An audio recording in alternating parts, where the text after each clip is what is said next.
This is the story of how Nigel Farage, a man who had never held formal power in Westminster, became perhaps the most consequential British politician of the 21st century.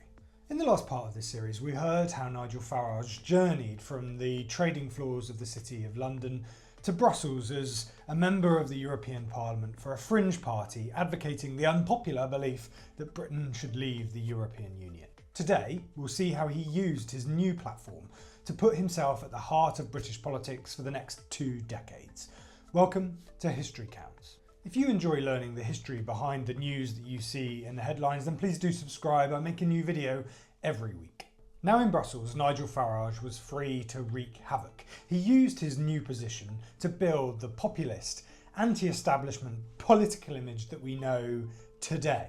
With direct confrontational performances, he built the image of a man who loved a pint, who loved a cigarette, an anti-politician politician. Slowly but surely, he began to get the attention of both voters and the British media, and in 2006 he became leader of the UK Independence Party. Under Tony Blair's Labour government, immigration to the UK had been soaring. This brought big economic benefits, but it was also electorally and politically toxic amongst a certain part of the electorate that believed that cheap foreign labour was undermining their jobs and their wages. And it was to those voters that Nigel Farage appealed and tuned his message.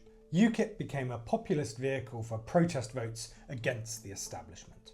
In 2009, UKIP confounded expectations and shocked the political world when they came second in the European elections, beating the Labour Party that was in government at the time. It was a turning point for both Farage and the party. The media was forced from then on to take them more seriously.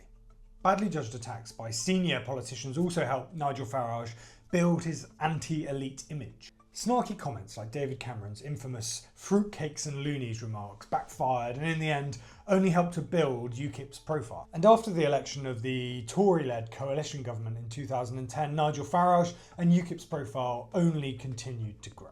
David Cameron became desperate to neutralise the threat that UKIP posed to him on the right of his party, and he promised a referendum on the UK's membership of the European Union if he won the 2015 general election.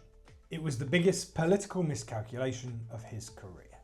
Of course, we know David Cameron did win that election, and in 2016 he delivered on his promise of a referendum. During the campaign, Nigel Farage was sidelined by the official Vote Leave campaign, who believed that he was toxic amongst the swing voters that they needed to win.